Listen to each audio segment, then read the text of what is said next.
جسم کے بننے کا نظام اور ہے اور روح کے بننے کا نظام اور ہے۔ جسم کسی اور جگہ بنتا ہے اور روح کہیں اور سے آتی ہے۔ جسم زمین اور زمین کی غذاؤں کے مختلف مراحل پیش در پیش سے وقد خلقکم اطوارا، وہ مختلف شکلیں بدلتا بدلتا بدلتا ایک روپ میں ڈھلتا ہے، اور روح ایک لطیف اللہ کا امر ہے جس کا علم انسان کو نہیں دیا گیا۔ یسألونک عن الروح قل الروح من امر ربی وما اوتیتم من العلم الا قلیلا، کہ روح ایک اللہ کا امر ہے جس کے بارے میں تمہارے پاس کوئی علم نہیں ہے، لہذا اس کی تفصیل تم سمجھ نہیں سکتے ہو۔ روح آسمان سے آتی ہے، جسم زمین میں بنتا ہے، پھر 4 مہینے بعد اللہ اس کو آپس میں جوڑ دیتا ہے، زندگی متحرک ہو جاتی ہے۔ روح ہی کے ساتھ زندگی کی بقا رہتی ہے۔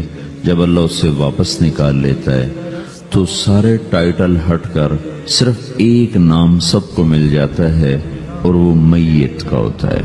وہ حضرت مولانا ہو، وہ کوئی ڈاکٹر ہو، بادشاہ ہو، صدر وزیر ہو، سارے اعزاز ٹائٹل ہٹا کر اس پر میت کا لفظ مہر لگ جاتی ہے۔ اس میں سے کیا نکلا ہے؟ ہر چیز تو موجود ہے، اب یہ بولتا کیوں نہیں، اٹھتا کیوں نہیں، چلتا کیوں نہیں؟ اس میں سے روح نکل گئی ہے۔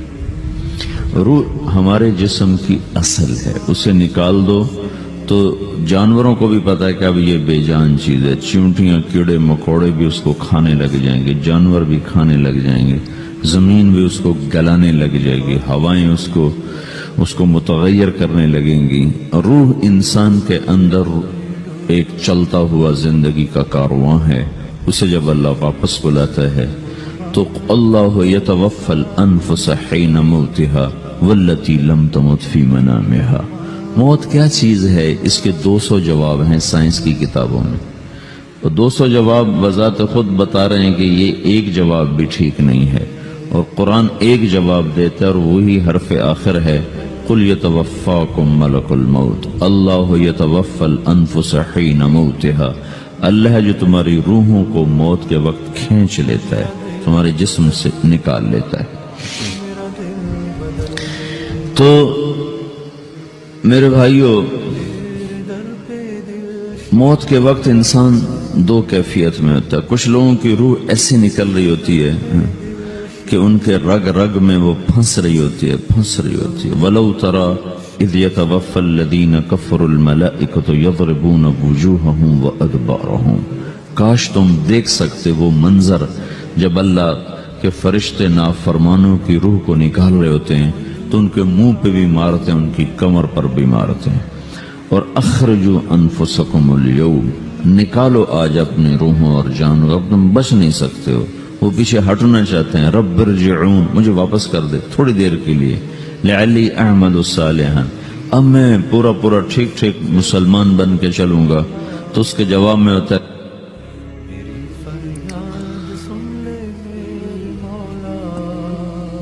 اور حدیث پاک میں آتا ہے کہ ملک الموت اترتا ہے، اس کے ساتھ 4 فرشتے ہوتے ہیں، وہ 4 فرشتے آتے اس کی پٹائی شروع کر دیتے ہیں۔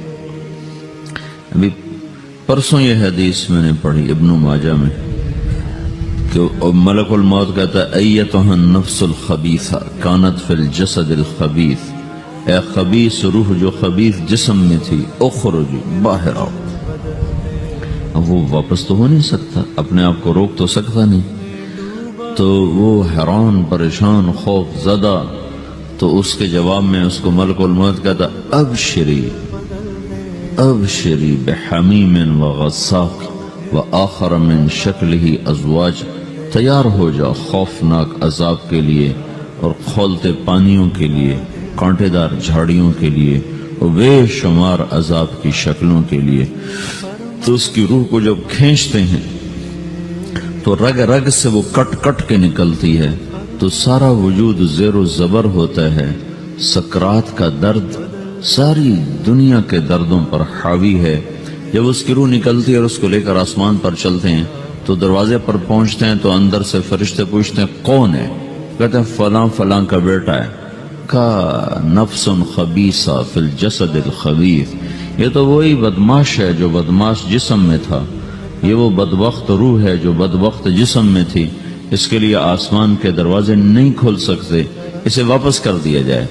تو آسمان کے دروازے لا تفتح لهم ابواب السماء ولا يدخلون الجنة حتى يلج الجمل في سم الخياط، کہ ان کے لیے آسمان کے دروازے نہیں کھلیں گے اور ان کے لیے جنت کے دروازے نہیں کھلیں گے، پھر یہ وہاں سے نیچے گرائے جاتے ہیں جو اللہ کا قید خانہ ہے سجین۔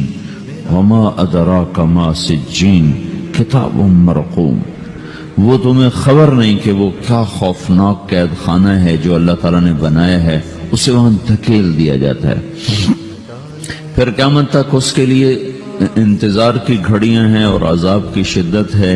اور جب کوئی نیک آدمی اللہ تعالیٰ کے دربار میں جانے کا اس کا وقت آتا ہے تو اللہ تبارک و تعالیٰ فرماتے ہیں ان الذین قالوا ربنا اللہ ثم استقاموا تتنزل علیہم الملائکۃ الا تخافوا ولا تحزنوا وابشروا بالجنة التي كنتم توعدون نحن اولیاؤکم فی الحیاة الدنیا وفی الآخرة ولکم فیہا ما تشتہی انفسکم ولکم فیہا ما تدعون نزل من غفور الرحیم۔ جب کوئی نیک مرد عورت کے جانے کا وقت آتا ہے تو اس کے لیے بھی فرشتے آتے ہیں اور آ کر اس کو خوشخبری دیتے ہیں اور آ کر اس کو تسلی دیتے ہیں کہ آپ غم نہ کریں، پیچھے والے بھی آپ کو مل جائیں گے، آپ خوف نہ کریں، آگے ساری منزلیں آپ کے لیے آسان ہیں، آپ کے لیے جنت بھی تیار ہے، رب بھی مہربان ہے۔ اور حدیث پاک میں آتا ہے کہ ملک الموت اور 4 فرشتے آتے ہیں، وہ 4 فرشتے اس کو سہلاتے ہیں، دباتے ہیں کہ موت کا درد اسے محسوس نہ ہو، اور ملک الموت فرماتے ہیں ایتھا النفس الحمیدہ کانت فی الجسد الحمید اخرجی، اے نیک روح جو نیک جسم میں تھی باہر آؤ، کیا کرو؟ وَأَبْشِرِي بِرَوْحٍ وَرَيْحَانٍ وَرَبٍّ رَاضٍ عَنْكِ غَيْرِ غَضْبَانٍ، آپ کو بشارت ہو آپ کے لیے جنت تیار ہو چکی ہے اور وہاں کی ساری نعمتیں آپ کے لیے میسر ہو چکی ہیں اور اللہ آپ پہ راضی ہو چکا ہے اور اللہ آپ پہ خوش ہو چکا ہے۔ اس پر اس کی روح کو نکالا جاتا ہے، پھر سارے فرشتے اس کو استقبال کے ساتھ جو آسمان پر لے جاتے ہیں تو اندر سے پوچھتے ہیں کون ہے؟ کہ فلاں فلاں کا بیٹا، فلاں فلاں کی بیٹی۔ کہتے ہیں نفس حمیدہ فی جسد حمید، یہ تو نیک روح تھی جو نیک جسم میں تھی، مرحبا بہی، اس کو ہم سب استقبال اس کا کرتے ہیں اور ایک دم آسمان کے دروازے کھلتے ہیں، پھر وہ پہلا دوسرا تیسرا چوتھا سارے آسمان پار کرتا ہوا اللہ پاک کے عرش کے نیچے کے جا کر، مرد ہے یا عورت، وہاں جا کر سجدے میں سر رکھتا ہے اور اللہ تعالیٰ فرماتے ہیں ہاں اس نے ہمیں خوش کیا، ہم اسے خوش کریں گے، اور اس کو عافیت کے ساتھ وہاں آسمان میں، پہلے آسمان سے لے کر اللہ کے عرش تک یہ سب ویٹنگ روم بنے ہوئے جہاں اللہ اپنے اپنے درجات کے مطابق جنت والوں کو ٹھہراتا ہے، اور وہ انتظار گاہ ہے اور وقت ختم ہو جاتا ہے، لہذا انتظار کی جو تکلیف ہے وہ بھی ختم ہو جاتی ہے۔ وقت ختم تو انتظار کا احساس ختم اور ٹائم پہ گزرنے کا احساس ختم۔ تو جیسے اصحاب کہف کو اللہ نے غار میں داخل کر کے تو غار کے اندر سے وقت کو نکال کے باہر پھینک دیا، باہر 300 سال گزرے، اندر آدھا ہی دن گزرا تھا۔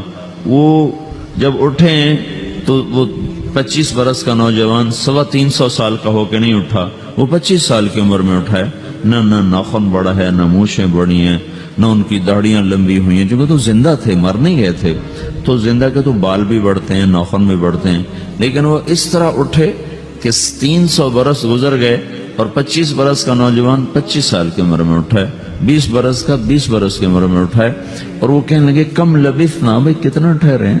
کہ یومن او بعض یومن، لگتا ہے کوئی دن آدھا دن ٹھہرے ہیں۔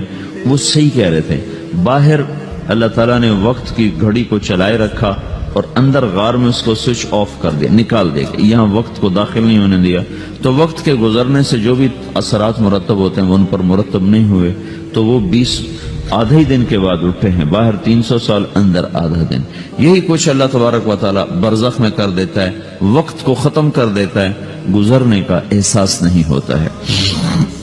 تو اس طرح میرے عزیزو یہ دو موتیں ہر انسان دیکھتا ہے، جب وہ جنت کے فرشتوں کا استقبال دیکھتا ہے یا جہنم کے فرشتوں کی مار اور پٹائی کو سہتا ہے۔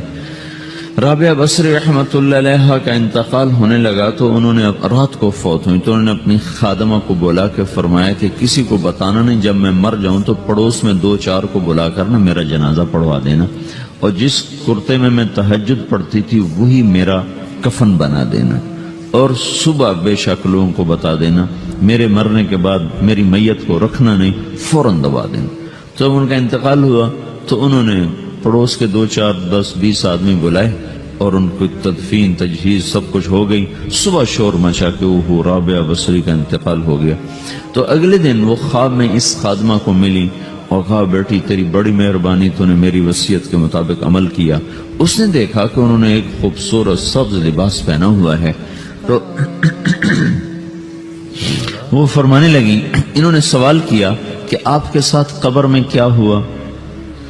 تو وہ کہنے لگی کہ میرے پاس منکر نکیر آئے تھے اور مجھ سے کہنے لگے من رب کی، تیرا رب کون ہے؟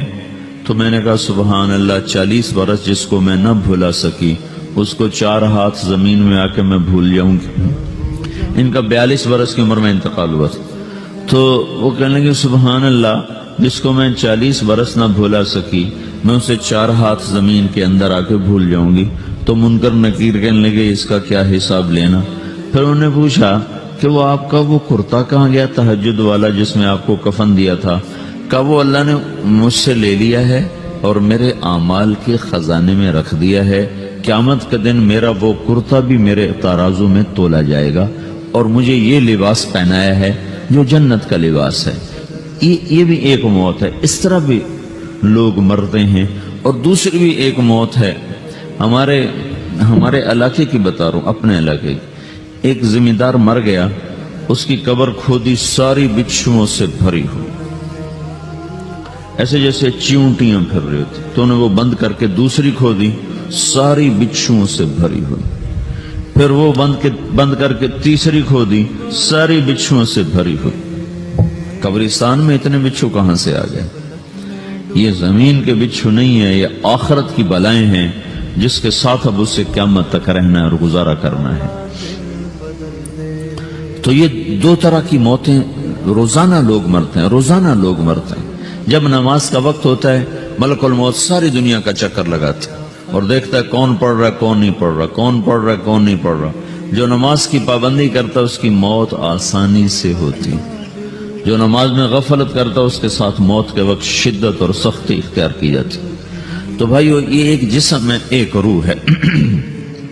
روح باقی رہنے والی چیز ہے، جسم مٹ جاتا ہے، پھر اللہ سے قیامت کے دن نیا جسم عطا فرمائے گا، ایک نیا جسم دیا جائے گا۔ روح وہی ہے جو اللہ کے خزانوں میں جمع ہو جاتی ہے۔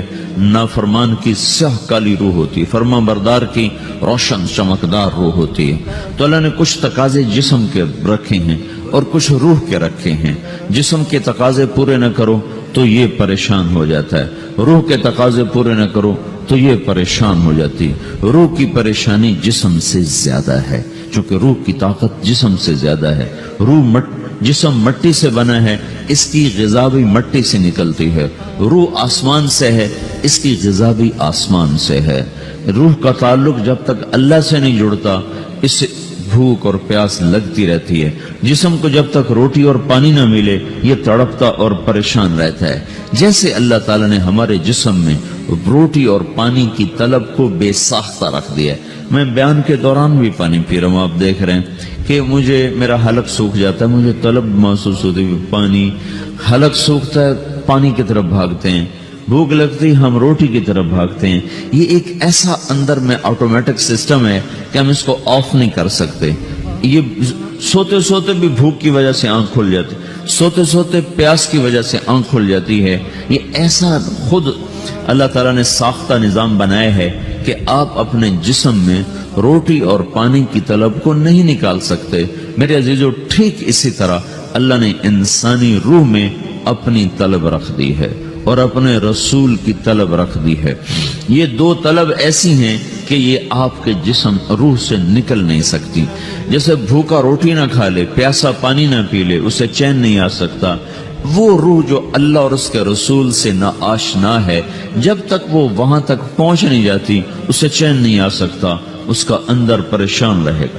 1997 میں جب جنید جمشید سے میری پہلی ملاقات ہوئی تو اس نے مجھ سے یہ سوال کیا کہ مولوی صاحب، ایک پاکستانی نوجوان جس گلیمر کو خوابوں میں دیکھتا ہے، وہ گلیمر تو مجھے زندگی میں ویسے ہی حاصل ہے، میرے چاروں طرف زندگی کا رقص ہے اور میری زندگی کی ہر خواہش، ہر تمنا پوری ہے، اس کے باوجود میرے اندر اندھیرا ہے، میرے اندر خلا ہے، مجھے لگتا ہے میں وہ کشتی ہوں جس کا کوئی ساحل نہیں، جس کی کوئی سمت نہیں۔ www.dasquran.com تو ایسا نہیں ہونا چاہیے۔ ایک عام لڑکا تو کہتا ہے ہائے کاش یہ ہوتا، اس کو وہ نہیں ہو رہا تو پھر وہ پریشان ہے، ہائے یہ ہوتا، ہائے وہ ہوتا۔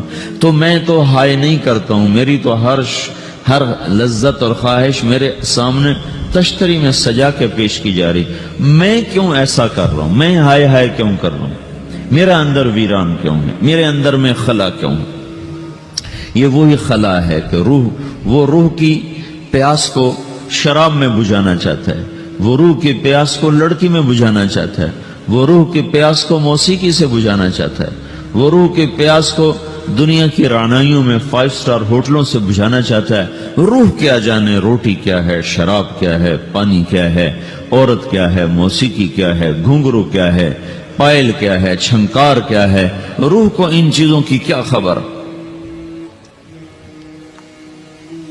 امریکہ میں ہماری ایک جماعت تھی تو 4 لڑکے 2 لڑکیاں، 4 لڑکیاں 2 لڑکے مسلمان ہیں۔ تو ایک لڑکے کا نام رکھا تھا ابراہیم، اور اس کو جب پڑھایا نا کلمہ، انہوں نے کہا ہائے، انہوں نے کہا ہائے، اور دونوں ہاتھ یہاں رکھے سینے پر، دل پر، کہا ہائے۔ تو ہمارے ساتھی ہیں ڈاکٹر اختر، وہ کہنے لگے کیا ہوا کیا ہوا؟ کہنے لگا جب سے ہوش سنبھالا یہ جگہ خالی تھی، یہ تیرے کلمہ پڑھانے پر بھر گئی ہے کہ میری خوشی سے ہائے نکل گئی۔ یہ جگہ خالی رہے گی، یہاں شراب نہیں پہنچ سکتی، یہاں نغمہ اور موسیقی نہیں پہنچ سکتی، یہاں تالے لگے ہوئے ہیں، یہاں تک کوئی آواز نہیں جا سکتی۔ دل کے تاروں پر ایک ہی نغمہ چڑھ سکتا ہے اور وہ اللہ کی یاد کا ہے اور اللہ کی محبت کا ہے اور اللہ کے رسول کی محبت کا ہے، باقی کوئی مضراب ایسا نہیں جو ان تاروں کو چھیڑ سکے، باقی کوئی چیز آواز ایسی نہیں جو دل کی دنیا پر جا کر دستک دے سکے۔